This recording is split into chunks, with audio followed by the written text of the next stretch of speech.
Greetings to all of you, and welcome to yet another anime Anticlimax episode on SeptumSin versus the world. I'm so used to saying Inside Movies Galore, but no, it's not. Matter of fact, it's not even close at this point.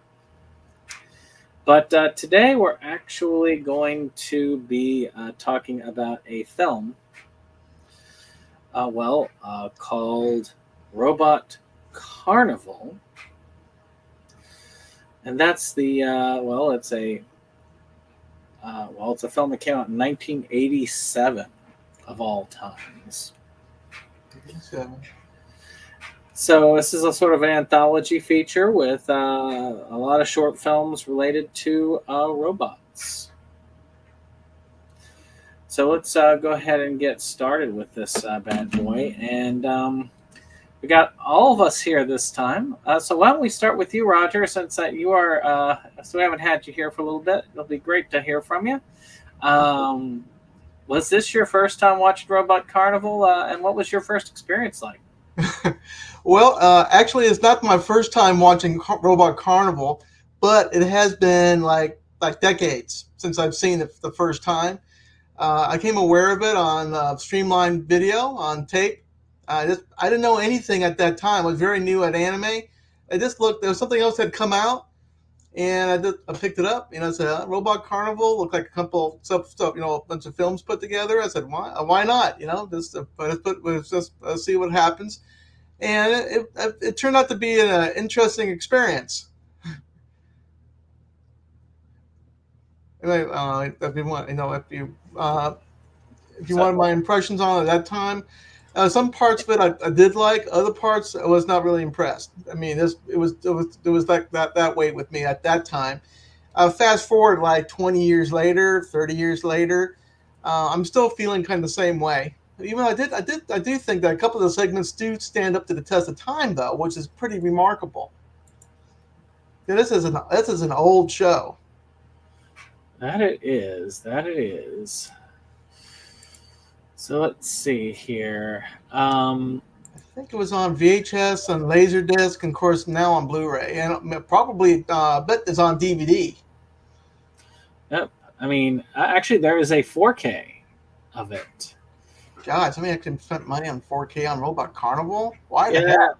Not me. I just got it on the Blu-ray. I didn't see any point at that point. But some people did. I was actually looking over, and there's a YouTube video comparing the two formats. So it's kind of cool in a way. But I am glad to have it on Blu-ray. Well, how about you, Brittany? Was this your first time watching it? Oh no. This is probably about third or fourth. I'd turn it on every now and then when Sci-Fi was running their anime on Saturdays or whatever it was. Because it was anime and I just wanted to promote it. Overall, it's a directorial thesis, essentially. This is what you would get from animators if they were going for like a doctoral. They would have to put together a short.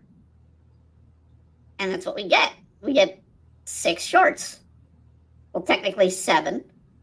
But the opening and ending are the same.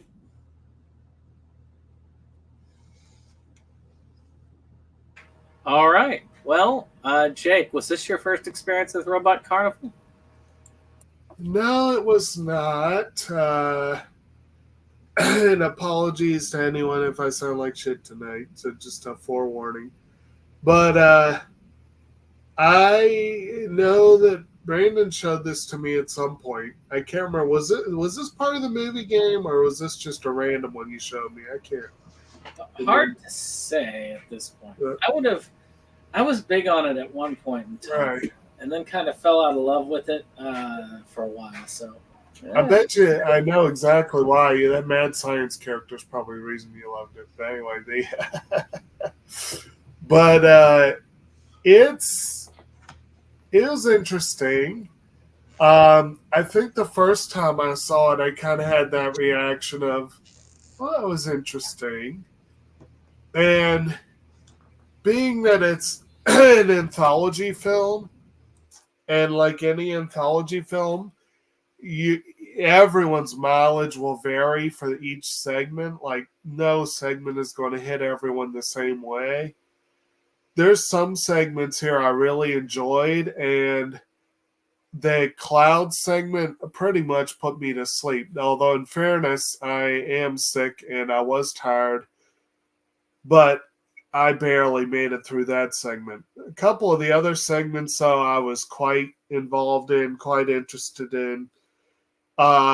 It's worth noting the opener and ender by a guy named Katsuhiro Tomo, who made a little movie called Akira that some people have heard about. So that's pretty notable there. Each segment, of course, is by a different director, which some of these anthologies do that. I don't know if I caught the Fantasia connection the first time I saw it, but this time around, I was kind of thinking it was like an anime version of Fantasia. And apparently that was intentional. So, okay, so there we go. I do know that this is an interesting one. I consider it an important piece. It's not one I'm going to rush to see again, but, you know, I'm glad I had another opportunity to look at it. And of course, for those of you who do want to take a look at Robot Carnival, for those of you who are stream heads out there that only do your anime through that or occasionally do the streaming, it is on Crunchyroll. But it is available on DVD, Blu-ray, and 4K thanks to the people at Discotech, which, you know... It's also on YouTube. Although the Crunchyroll version is dubbed, just forewarning. Yeah. So, you know, it's just cool to have an upscale, like 1080p version of it. I'm not sure whether it needed to be 4K, but hey.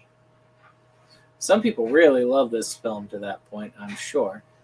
I have a nostalgic feel towards it, but that's about. But I am honest with myself. That's pretty much most of it. When I first started watching anime, I mean, my first anime that I watched that I realized was anime was Ranma 1/2, and I wanted to get as much out of anime as possible, which, being from a very small town that didn't know what anime was, there wasn't much to get at the time. So I would get it wherever I could. And Sci-Fi used to run these morning anime times on their channel on Saturday mornings. And that's how I first got to see anime, a lot of anime I love. And the first time I watched anime I disliked, which was Earth SOS and Lily Cat, which were two that I was just like, oh God, no. But still, I mean, getting to watch Project A-ko for the first time, Vampire Hunter D, and even this, it was very cool to be able to see anime out in the wild like that. And I know, Jacob, you talked about, of course, Kasuri. All of these directors mostly have made their names in the industry. Only one kind of didn't because he died. They also created Madhouse. So we've talked a lot about Madhouse anime in the series of reviews. This is the origin story. Seems appropriate. Well, I mean, it is a cool studio. This one has, of course, various vignettes. So we're going to start with this. I'm just going to go one vignette at a time, and we'll just discuss that. There's not a lot about characters or anything, I think, any type of with these. And a lot of these are fairly short. So some of these will not bear tons of discussion. Okay. But the opening of this is the one that I admit, it sticks in my mind the most. You have this kind of, it's by director Katsuhiro Otomo, as we know them, and Atsuko Fukushima. So this is one where you've got this post-apocalyptic future where these people are in the desert just trying to get by, and then they realize one of the kids picks up this flyer for this carnival and is like, oh crap, hide, everybody run. And you don't realize that what's going on until the robot carnival arrives in this giant vehicle of destruction, which is paired by this kind of carnival atmosphere. It definitely took me off guard when I first watched it. But what did y'all think of this opening segment? Well, my first impression was it was very well done. There was a story to it. I did like the animation at the time. Of course, I didn't realize it was the guy that did Kira, the Ultimo. And, when I first saw it, but I thought the opening was very well done. It was a lot of explosions, the big machinery with all the steam and all that stuff from the giant tractor thing with the robot carnival words on the front. It was quite the thing to behold. I couldn't help but feel this sense of what sick bastards created this behemoth in the first place. Because it's basically a rolling force of destruction, even though it's technically a carnival. And I, especially once you get a good look at it, there's something very, very, very, very Monty Python-esque, especially very Terry Gilliam-esque about this whole thing. And even the way that the carnival itself is written on the front looks exactly like an animation out of Monty Python. And that has to be intentional. But it just is such a... it's a really interesting opener. It does catch you. And then, of course, it does do a wraparound. And without giving... I know there'll be spoilers, but without giving away too much right now... I love how the movie pulls an interesting bait and switch in the final moments. I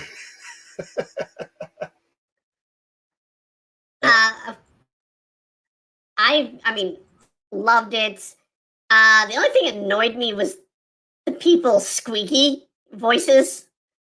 I know that says a lot with my voice, but it was just like chipmunks on speed being the characters. But I mean, it's understandable. It's an artistic reference. And to note, this is not just from the creator of, or director of Akira. He was the artist for the manga. So this is the person who made one of the most notable films in history.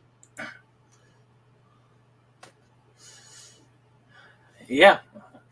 Actually, I would say one of the main people responsible for bringing anime to America. I mean, it was here prior to that, but as far as mainstream, I don't think we would have it as quickly without Akira.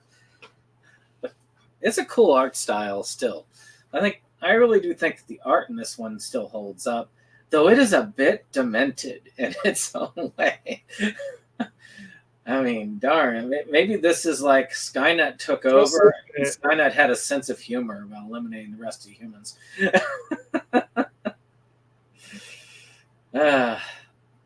Well, I guess we will go on, because we will be revisiting this a little bit later in this, at the end, because it bookends the movie. So the first of the shorts, of the actual shorts, is Franken's Gears, by director Koji Morimoto.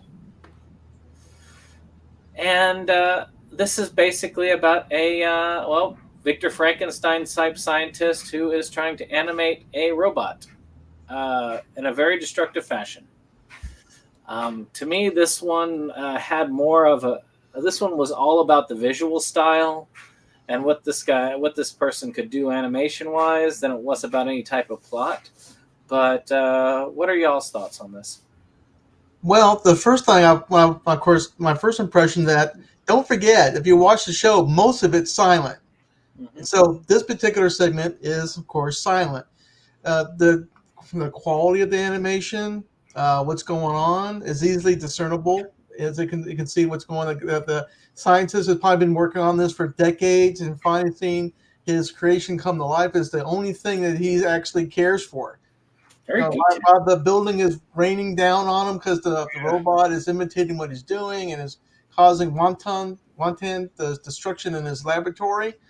It's something. It's like a dance of death. So I guess it's something that the artist wanted to portray. Well, like any dance, there's going to be different movements, and before that part, there's the whole part of him trying to reanimate the thing in the first place, and then his utter despair when it appears to fail. And then, of course, you get the whole thing of it comes to life. It's alive, but you don't hear it. Yeah. Oh, the ending is the ending did crack me up a little bit when I figured out what's going on. I do want to say something real quick because both Roger and Brittany have said this. The film is not at all. Sorry. The movie is not at all silent. There's very little dialogue. Only 2 segments have dialogue, and the opener and ender have squeaks. But there's music throughout, which is scored by Joe Hisaishi, the Ghibli in-house composer. And that's why I say that's where the Fantasia thing comes in. A lot of these are classical or traditional pieces of music. A lot of it is recognizable music. So it is a very music-heavy movie. It's just very little dialogue. There was a bit that sounded like the opening to Final Fantasy, though. Yeah. Pretty much like any Final Fantasy. That's like I said. I don't think it was all classical. I think there was a lot of contemporary and pop music worked into it as well. And in the visuals too, there's at least one segment where I'll get to I'll mention that. But definitely, yeah, it's not that anyone at home will look at it and think that it is a silent film, because it's really not. But it's yeah. But this segment, though, to me was interesting, but I felt like it was a little messy. Like a couple of the segments were like that. And honestly, I feel the same thing about Akira. I feel like there was a tendency in the anime of the time to just have floating stuff. And I guess maybe it was supposed to look more dynamic or something, but honestly, it just looks messy to me. It's there to sort of fill the space. Yeah. A lot of anime in the 80s was just like, we want this thing here, just like an elaborate scene of devices and gears and all that. And it's still used today, but it's not as messy. It's a little more thought out. But to note, Koji also was a director of Akira, but also directed Kiki's Delivery Service, City Hunter, and Fist of the North Star. So, Toriyama also did do a lot of that too. That he loved the intricacies of little screws and mechanical parts. oh yeah, So it's definitely not something that is individualized to here, to be sure. Well, he was key animator on Kiki's. The director, of course, is Miyazaki. But yeah, definitely had an animation credit there. So that's kind of fun. Yeah. A lot of these people, I looked after what you said, a lot of these people have extensive animation credits. This guy does have a more extensive director credit than a lot of the others do. Although I don't recognize some of these titles, or I barely. Well, Oshii in the beginning, he has a huge, or Otomo, excuse me, Otomo, Katsuhiro Shiro Otomo. He's more of a manga artist, but he has directing abilities. But yeah, he's got a huge manga list under his name. Well, I guess the next is Deprive, which is one of our first action-oriented ones. We have a few that were pretty impressive action-wise. And Deprive is about this girl gets kidnapped, and her robot companion comes back out to save her by busting in and destroying the glam rocker robot. Right. So I thought this one was the first one that really caught my attention after the opening. Well, I guess it's not that far off, but this one actually was fun to watch for me again. What did y'all think of it? Did anyone else feel like this basically was the same setup, girl meets robot, that for Appleseed? Maybe. Remind me of Kassan Robot Hunter. I kind of felt like he was never truly a robot because we have that moment where he drops and his head falls off. But it's conveniently not showing anything at the shoulders. You're thinking of the teenage girl one. This is the one about the robot attack where they had like tentacles and stuff like that. Do what? Oh, then. Because you're thinking of the one with the teenage girls in the amusement park where you had the robot.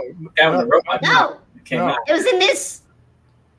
No, we're talking about. I think we're talking about the right one, right? Depraved, right? About the animation style is like from the 80s, pretty much. Because he would have it's from the 80s. Holographic projector thing that made him look kind of human when he was coming in to rescue the girl. Right. The robots that course would fade when they attacked him. Well, I mean, I have to admit that I dozed off a little bit, both the last one and this one. Yeah. The ones without dialogue, it was easy to drift a little. That's okay. The Chicken Man one is the one that I admit I dozed off a little bit too. You'd think it would have been Cloud, right. But we'll get to Cloud later. Jacob was Cloud. For me, it was these first two. Actually, the Parade, I think, was called. It actually did have a progression because I think the girl was much younger at the beginning. She was kidnapped by the robot gang, and then they had I think she had that servant robot that had her pendant and decided to follow her years later. Yeah, it come to rescue her, and she was being captured by a robot glam rocker. Actually, of all the action sequences I thought from the show, I like this particular short the most. It was something I was more familiar with. Just simple action, beat 'em up. That was about it. It definitely had that sort of old school action hero vibe to it. Yeah. Oh yeah. That's why it reminded me of a Robot Hunter. Where you have it's got one robot that's against a bunch of old robots, and he has to save his girlfriend or his love interest or his master or variants of that. Well, the next one is probably one of the most complex ones story-wise. It even has a lot of dialogue, which is Presence. You've got this kind of future version of Britain. This guy creates this robot companion, but then gets shocked by how realistic the robot is and ends up smashing it, and then reminisces about it later and about some of his regrets as life goes on. It's kind of a melancholy piece. It reminded me almost of something that you would have come upon in Kino's Journey. By the way, Deprive was directed by Hidetoshi Omori, and Presence by Yasuomi Umetsu. Yasuomi Umetsu. And he has a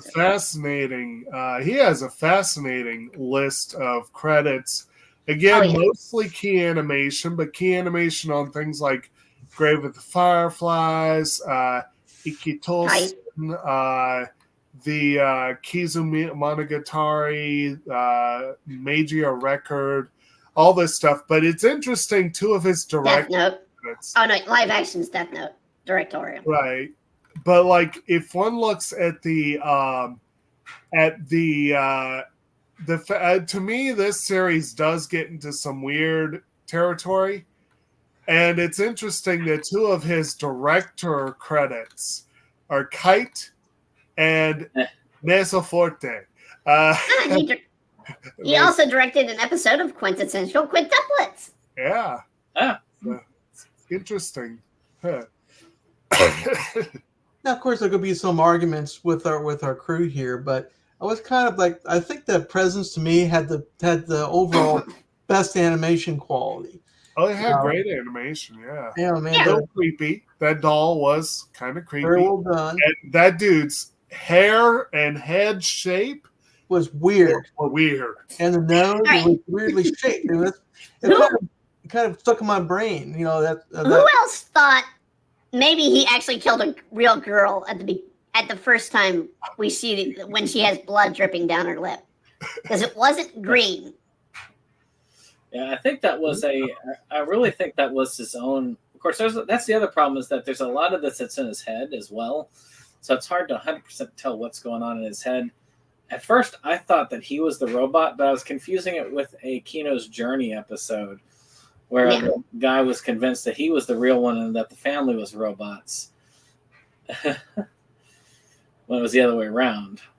Kino's Journey, the drug trip anime that you have to be high to watch. Now, this segment also had the main character that also progressed from being from a youthful guy, more youthful guy, to a very elderly person. So there is a chronological order of years or decades of what's going on in this short segment. So it does have an interesting story aspect to it. I especially like the very beginning of it, where we get this, proper English gentleman get his head lopped off and kicked around by kids in the street. Actually, I was watching Crunchyroll, and I was watching a sub on I was all subbed on Crunchyroll. Even though I said it was You were dubbed. watching it subbed on Crunchyroll? I sure was. I didn't see that option. It was subbed with English subtitles. I didn't see that option. Oh no, I did see the sub options. Yeah, my mistake. I think that was interesting because there's a prejudice against robots, obviously, in this world that they're trying to show off. Between that and all the trashed robots that he sees in the city later, so I'm thinking that also plays a part into his reactions at the time.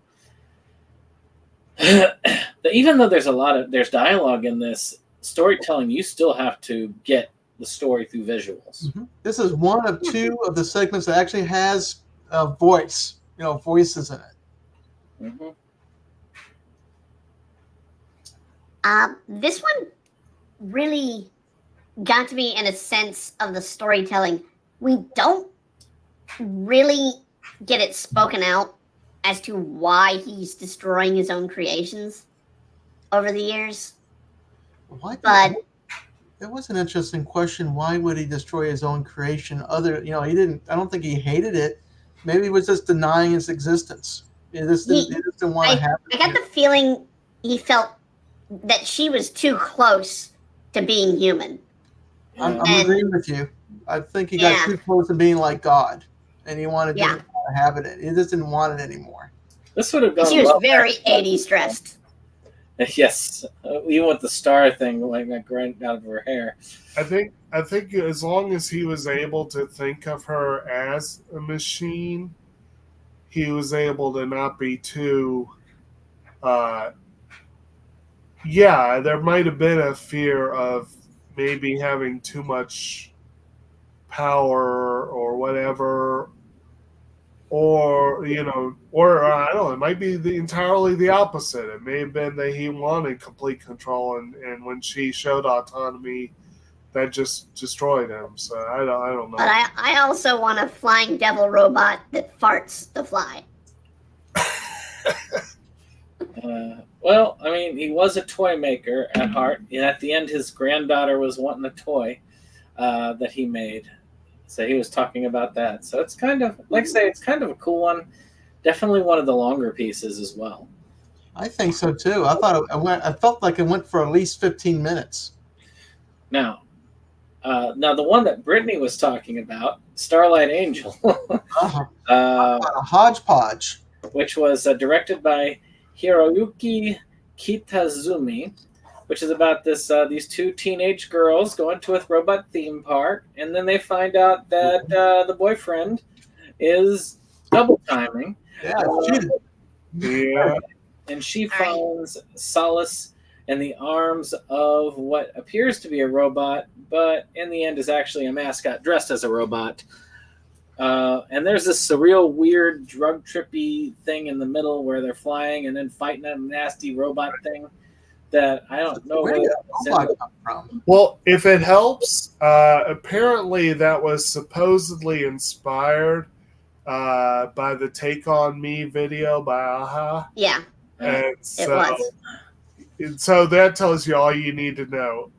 And there are some Easter eggs in there because you can see some Akira movie cameos. Now, he directed Golden Boy, Rojin Z, and Blood the Last Vampire. Huh. Golden Boy, woohoo! Yeah, This one that did those? he was the director of these. Because I Of saw. those films. No, I think it was the other one that did Blood. Let's see.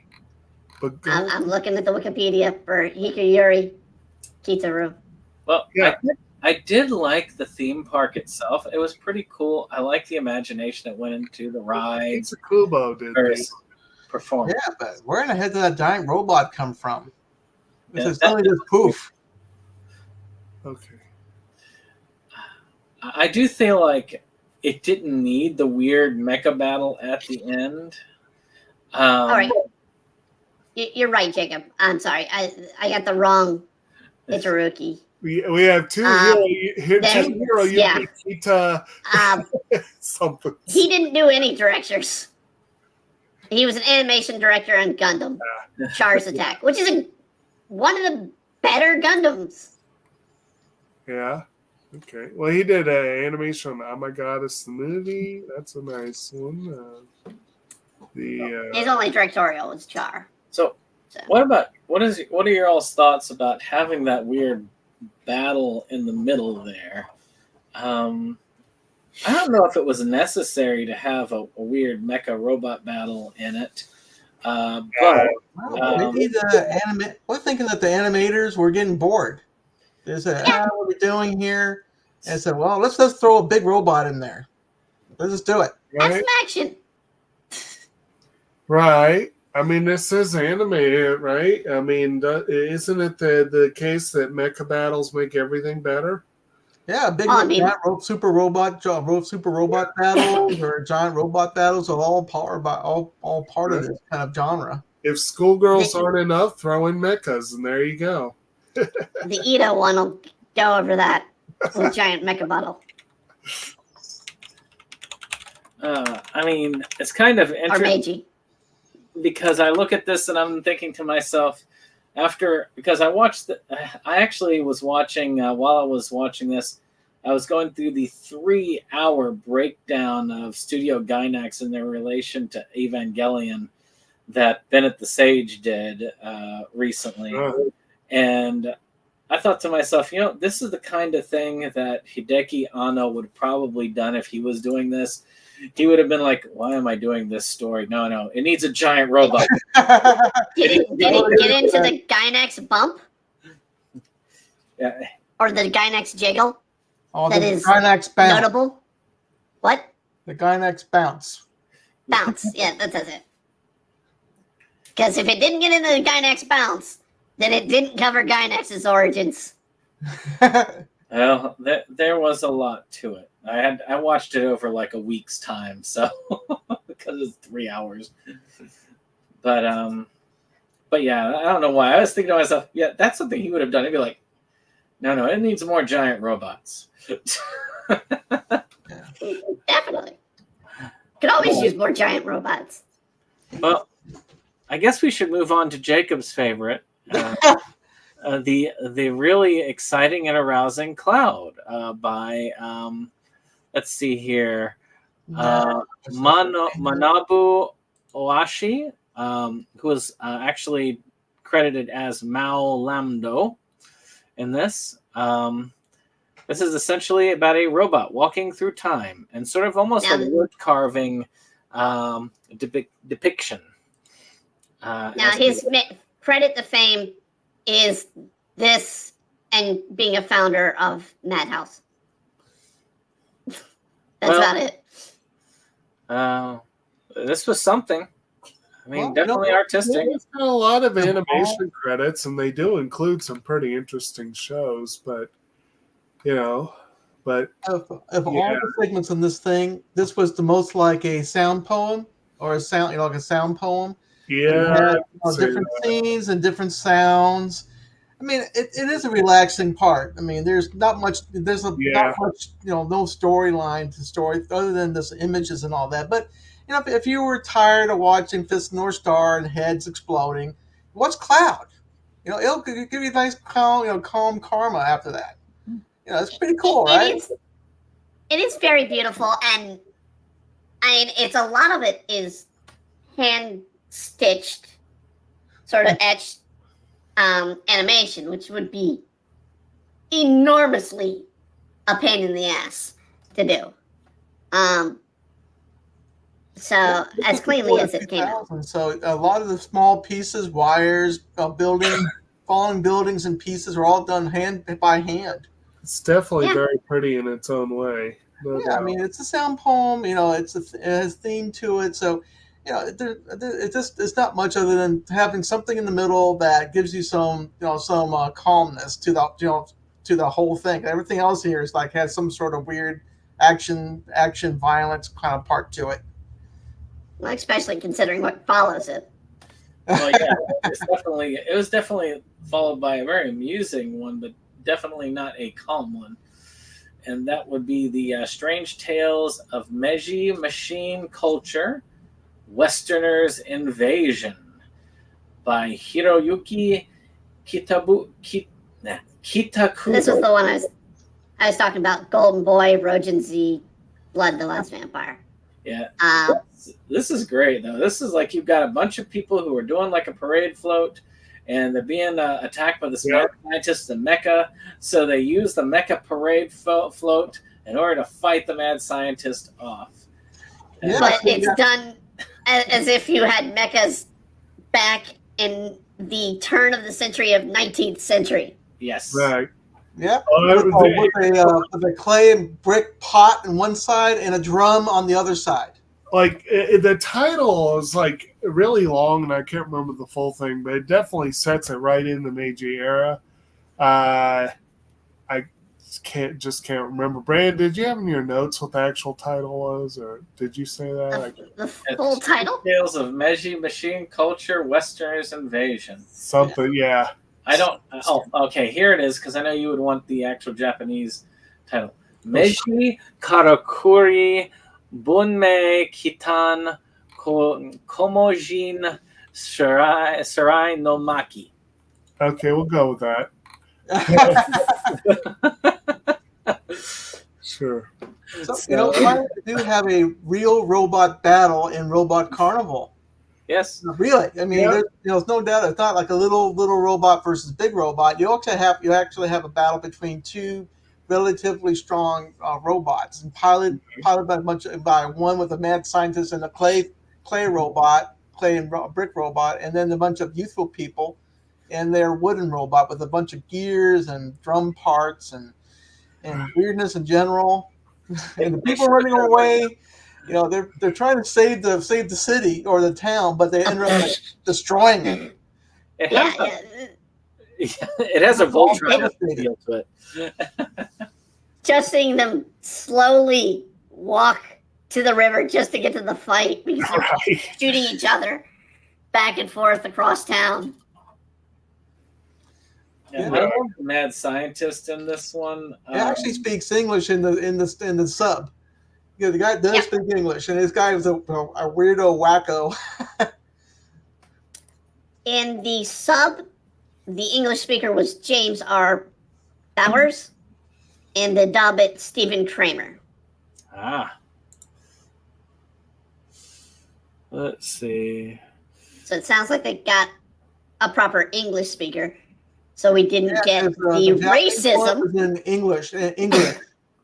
That's why he was just reading words and trying to make some English out of it. This was very like everybody had very racist. Yeah.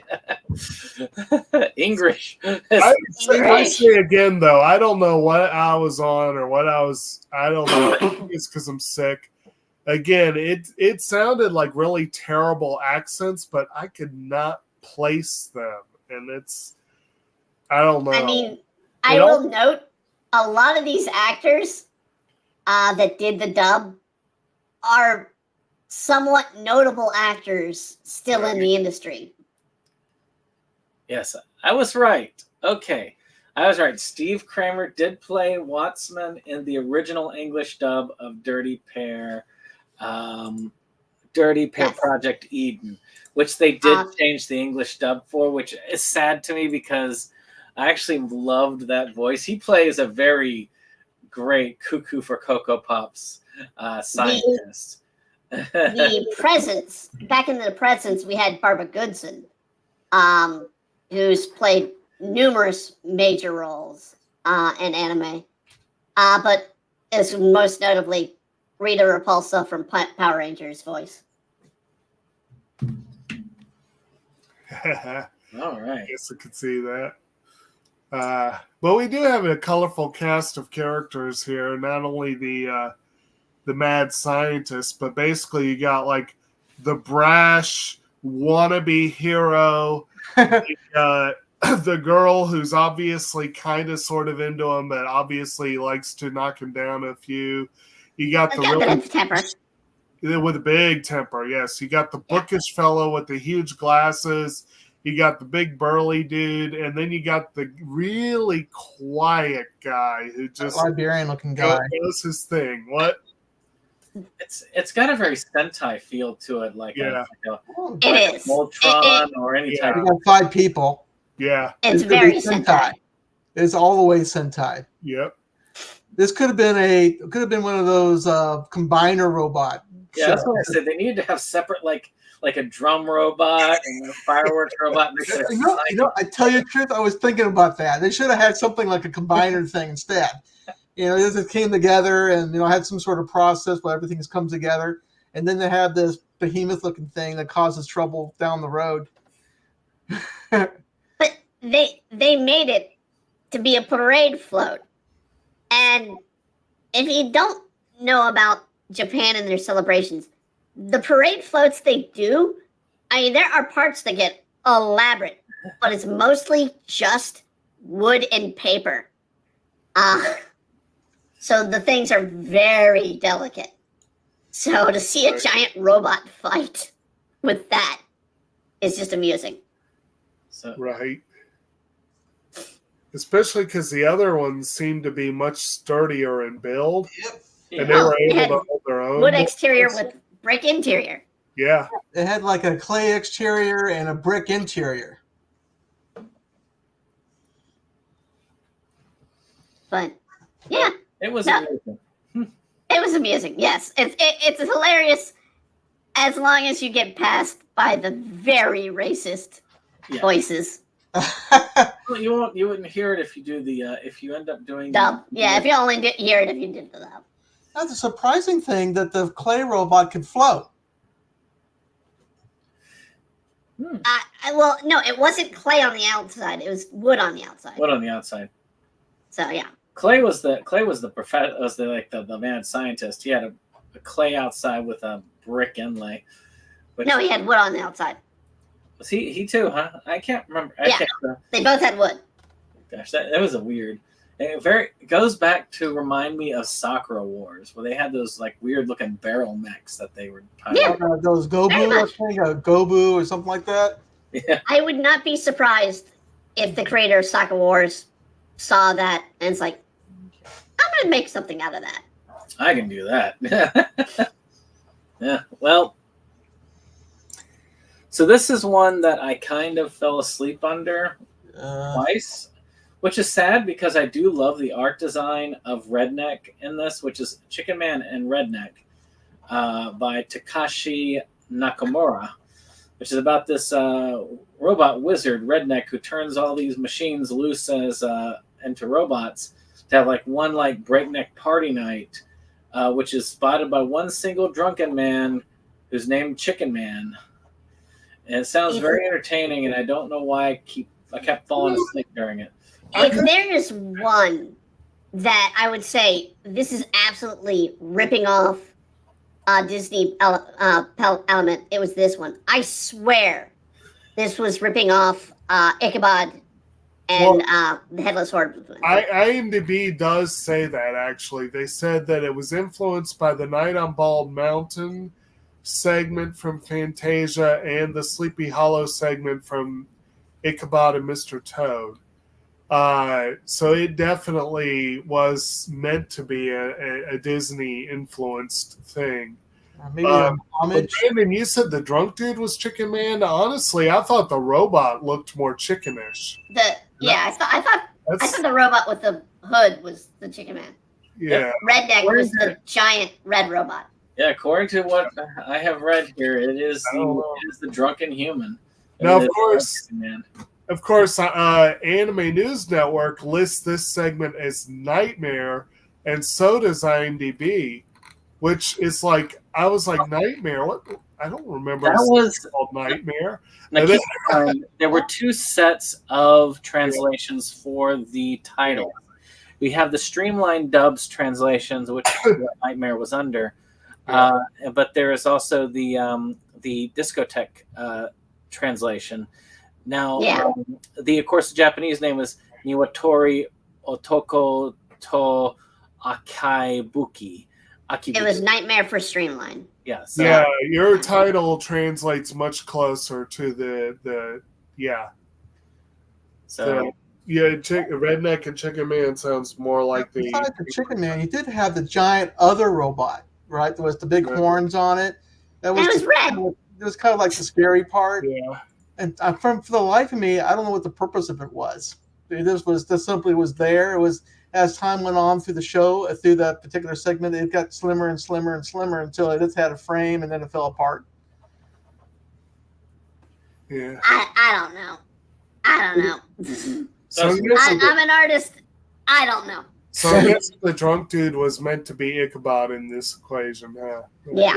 Yeah. I mean, it very much showed in his face. What was he, lanky? I don't know. I forget. He was lanky, but he had that expression that if you watch the Ichabod Crane short from Disney, it is like dead on, almost dead on.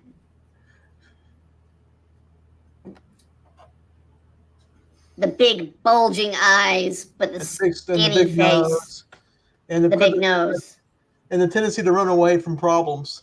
And he was the only one that knew that what went on happened because he woke up and everything was restored like normal, and everybody was going about their business. He was like, wait. I mean, depends on what he was drinking. He may have just dreamed the whole thing. Yeah, true. Maybe he also imagined the whole fight scene in that previous where the girl and the guy were fighting. Man, what I drink last night? That was some good shit. Yeah. Some laced with LSD alcohol. So there was one more, of course, which was a refrain to The beginning. to the end. Actually, there's two refrains. The first refrain is prior to credits, and there's an end credit scene. Right. Essentially, where you kind of get like an idea as to the Robot Carnival as it's kind of climbing up a hill, and it gives a little flashback to apparently passing through cities. Maybe it wasn't necessarily the vehicle of mass destruction it was prior. I don't know. But, or maybe it was a flashback to before it destroyed all the cities. For all well, it's struggling to climb a sandhill. Yeah, it runs aground, and basically this is its final hurrah. Yeah. It was too much for it, and the engines blew up, and the whole thing just at the end. But that's not the end of it. Survivor. No. Just like a lot of anime, if you decided to watch all the way through the titling, you had a little small segment. What happened? The final blow to humanity. Yes. And it was so nice. You get this dude this old dude finds something in the rubble. A sphere. What's that? It looks like he finds a sphere. Yeah, he finds the sphere in the rubble. He takes it home to his family, presents them this pretty thing, and they have this wonderful moment of happy, and for a split second you think it's going to end happy, and there were no survivors. Except for It's the got, llama. gotta tell you, lesson in The all llama gets sci-fi caught. movies: never trust a metal sphere. Right? Yeah. If it looks pretty, don't go near it. Exactly. I did actually. I knew when I first saw this. I knew that it was it was a trap. When that little dancer was out, it jumps down. I'm like, no, don't trust it. I mean, there's even that scene in the beginning one where you see the dancer come down and he's looking like, oh, and then it bows to him, then blows up in his face. Right. It's just again, that one was disturbing. It was sadistic, but it was also very amusing. Right. And this from the creator of Akira. Which is also sadistic and amusing. Yeah. But that was Robot Carnival. It showed off the talents of some very impressive people who work in the industry today, I think, or at least at some point. Well, we should probably also mention that Otomo also, one of the other major films he's known for was Steam Boy, which came back to the whole robot theme. So that's definitely something he's come back to. Let's see. What was the last one Hidetoshi Omari? What's that? The last one? You mean like Chicken Man?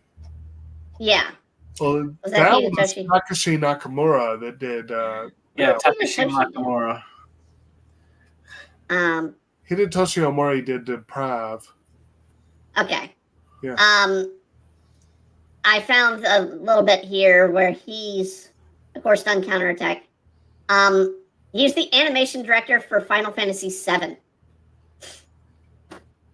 Ah. So big credit there. Right. And a storyboard artist on Kill La Kill. Zetsubo Sensei, since we did that. And Detective Conan. So. Ah.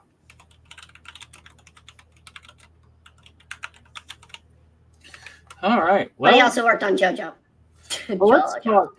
We've talked a lot about the people behind it, but what are y'all's thoughts on the animation levels? I mean, there are various things, but I thought that most of them looked really good and in some cases impressive. Well, for the animation style, outside of Cloud, which is going to be like a sound poem, all of them had really great animation quality to it. They had complicated pieces, big swoops, the mecha. They shake, and they have building parts. They have destruction pieces of pieces of buildings and big explosions and flashes. So I really don't really fault of any of the animation from any of them. It's just that Cloud is a jarring part of the whole thing. So it just that's the only one that's kind of jarring versus all the other ones that had something complicated going on with this animation. I would say it's one of the more creative of the bunch in terms of the style of animation. Even though it did kind of bore me, I don't fault the animation itself for that. I would say Franken's Gears was probably the one I found the least attractive visually. Probably the Starlight one might have been the slickest looking one that I saw, but that's kind of hard to say for sure. I thought overall, each of them had a different style, but overall, the animation was pretty solid, I would say. I mean, actually, even Chicken Man and Redneck had kind of almost it started off with a different looking style than it got to when I was looking at the people and the drawings. I remember that from the beginning, I love the design on Redneck, which was the red cloaked robot wizard thing. I thought that was a pretty cool character design. But yeah, to me, I was impressed by most of the artwork done because it looked like they put a decent amount of effort into each one. Even Frankengear, a ton of work done into the little parts the intricacies, the gears, the screws, all that. It just was kind of cool in that sense. This is an interesting concept, and I think they all went in basically saying the concept is robots. You don't have to do exactly sci-fi, but you have to do robots. And it's a challenge I almost would want to say any animator should do, is create a robot and figure out how it will move. Don't make it necessarily human. Make it move in a unique way.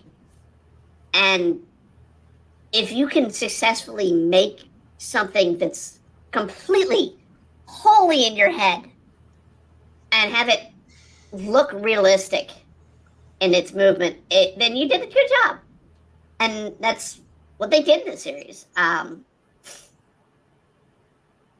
Each of the robots had its own sort of personality and movement through most of these pieces. Cloud, but Well, musically, under normal cases, I'm just like, music's kind of forgettable, but I don't think that with this. I feel like music was a major part of it, and in many of the set pieces, music was as much a part of the storytelling as the animation itself. Especially in ones like, say, Starlight, Frankenstein, and of course, the main theme for the opening and ending ones is still pretty cool and is a pretty catchy tune. I really did like that theme of the one overall. Starlight was the one that had the Final Fantasy bit. So that made me want to pull out Final Fantasy. One of them. I don't know which one. But maybe they don't do that anymore. But it'd be dumb of Square at this point.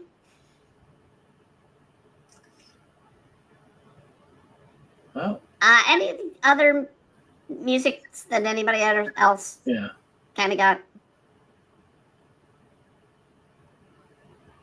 No.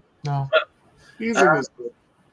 Actually, I would normally I would say it differently, but in this, I actually wouldn't mind listening to a soundtrack of this particular film, or having it in, just because it would be kind of a fun one. Actually, which is not that far off. I actually really enjoy the Project A-ko soundtrack, and I've listened to that a couple of times, mainly because it came with the set I had, but. Still, it was kind of cool. Sometimes kind of cool to listen to that. Though, admittedly, some of the pieces are very much products of their time. Yeah.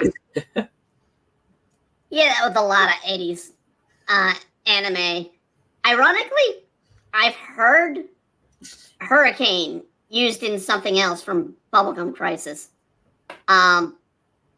It came up in like a random movie or TV show I was watching. I was like, that's freaking Hurricane from Bubblegum Crisis. Actually, one thing I thought was interesting, it was a throwback to it, was the new Scott Pilgrim series that they did. That's where it was, yes. That's where it was. Doing a Hurricane cover with the twins. I was like, holy crap, they're reusing Bubblegum Crisis. Which I'll admit, the Scott Pilgrim, we'll have to cover the Scott Pilgrim one just because of the controversy, but that's one that a lot of people reacted badly to the first episode of it. But if you stuck through and watched it more, you realized how much of a Scott Pilgrim show it was. But with that being said, and also that Hurricane thing was it was a cool throwback and great Easter egg. Yeah. So with that being said, I guess let's go into favorites. So I'm not gonna worry about favorite scenes because there were lots of different scenes. But what was your favorite segment?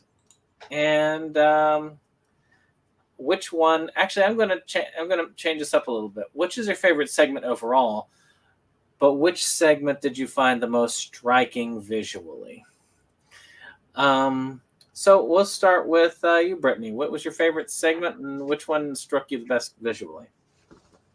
Favorite segment is going to be Redneck and Chicken Man.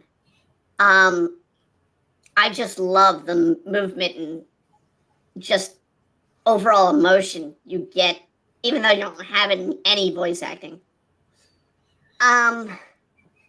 Visually, I'm gonna have to give it to the Meiji era because I love the idea of wooden giant robots. And I would love to see another anime tackle that. All right. How about you? How about you, Roger? Which was your favorite scene, and which one was the best visually impressive? Believe it or not, my favorite segment of the whole thing was Deprive. I like the battle between the robot and the other little robots. I liked it the most. You know, my favorite, I think the most visually striking part, again, is going to be from Presence, that automaton that the guy builds. I think it's just it just struck me as the one part in the whole thing that really thought that was really made well and animated well. All right, Jake. Well, it's tempting to say my single favorite segment is the post-credits scene, but that's technically part of a larger. It's Cloud, isn't it? Cloud is your favorite. No. I'm going with a full one.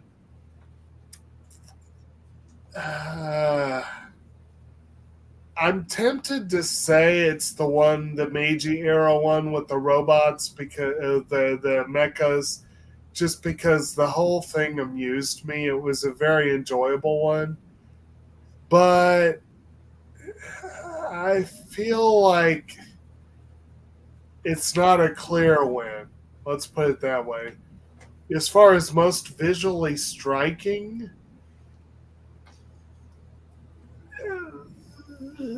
I'm tempted to agree with Roger on Presence because it is a very striking one. The visuals are very memorable. But I may have to go with the opener and ender segments with the way that they kind of married Akira and Monty Python. It just was such a... It definitely stands out in my mind. And that opening sequence is one of the most memorable sequences in the film. So I'll probably have to go with that.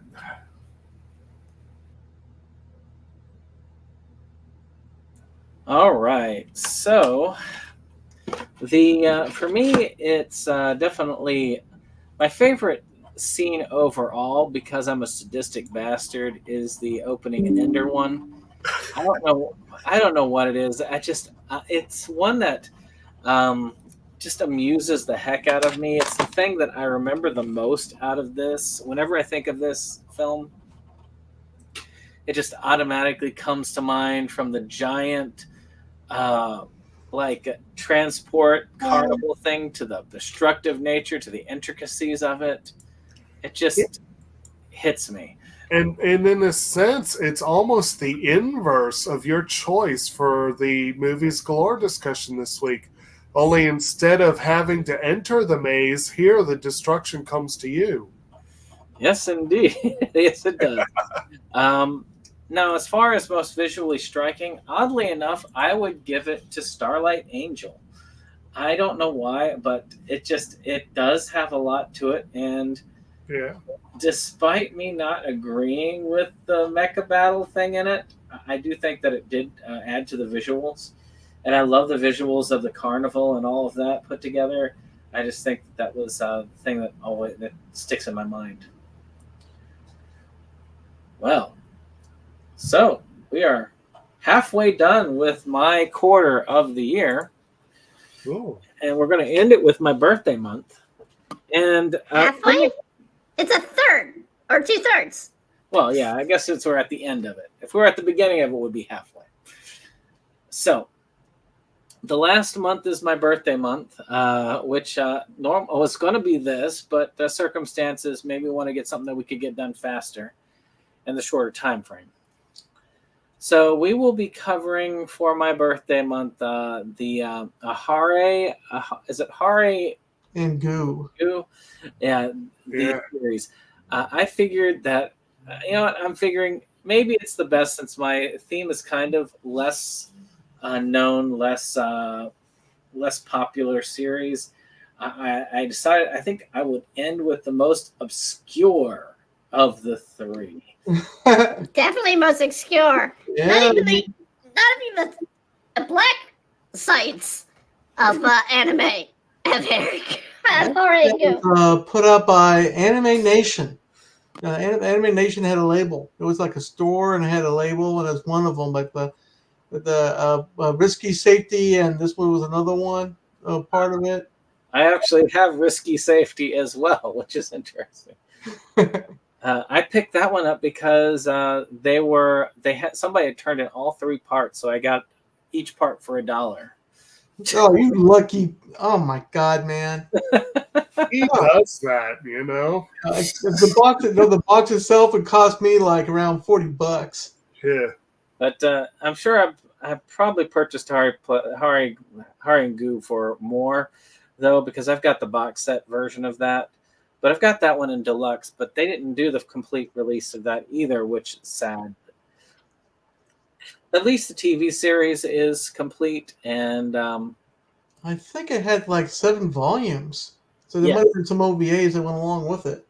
7 volumes, and deluxe had 2 volumes. There was another series that didn't come out here, which is kind of sad, but it has a very Kodocha-esque feel to it, and it's one that's fun. But Kodocha I would have thought about, but that one, I think it has gotten out of public eye for a while, but I think Discotech revived it in a lot of ways. So I really it does have a recent re-release. So I didn't really kind of pick that one, but this one, however, has not. We're not going to talk about the 5-minute sessions of Kodocha? I mean, Brandon knows exactly the scene I'm talking about. Well, shoot, now everybody can, because they've released, no. they released the second half of the series. I loved the series, but the second half was horrible. So technically, if we really wanted to go for lesser known but still accessible, we could have gone with the second half of Kodocha. But yeah, I also had thought about doing, gosh, what was that? Mr. Stain and Junk Alley was also on the list, because, which, speaking of Kodocha, because I was introduced to that because it was advertised by them. Basically, if you bought all the original release of Kodocha, you'd have had all of Mr. Stain, because they included an episode each for the other, but it did have a separate release. And that one, I don't know, it just sticks as a nice one in my heart. Maybe one of these years I'll get to it, but yeah, well, we're gonna go with that rarity. But hopefully y'all enjoyed revisiting Robot Carnival. To me, it's a nostalgia thing, so I was very happy to come back and check it out again for the 4th time in maybe 20 years. So, considering this was the tame movie of the sci-fi lineup, I could say yeah, because this next to Appleseed, Ghost in the Shell, and Akira, this is the tame one. All right. Well, you all have a wonderful evening, both here and at home. Brittany, did you have anything that you wanted to throw out that you wanted the folks at home to check out? We're coming back with a new streaming lineup Friday. We're coming back to gaming. And we have music coming out. We've already dropped one song, and I've hinted one that only Facebook followers of me have been able to listen to for the second song. And I'm currently working on a few others to drop, so. All right. Roger, do you have anything new coming on that you wanted us to know about? New coming on? Yeah, come visit Animazing every so often. You know, we have all kinds of people there that like to show off their anime collections and their manga and weird stuff. So there's always open. Actually, I have a part on this channel that I do pretty much exclusively for animation. I appreciate so much about that. There's SeptumSin. We love you, man. Thank you. So every week, if you want to know what anime is coming out, go to Animazing because Thank you. We need your help. I do a summary.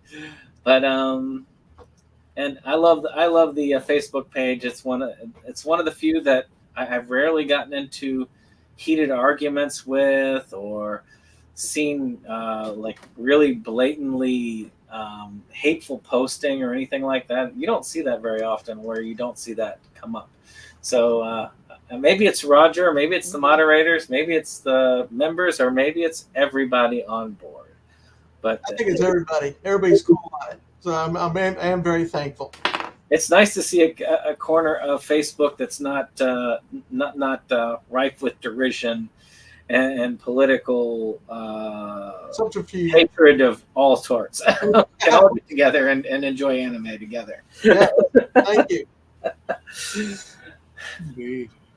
So with that being said, we will see you all. Oh wait, sorry, Jake. Did you have anything new that you wanted to throw out? I'm not gonna worry about it this week. But we did finish. We did finish season 1 of Tabletop Horror. I just, still need to get it.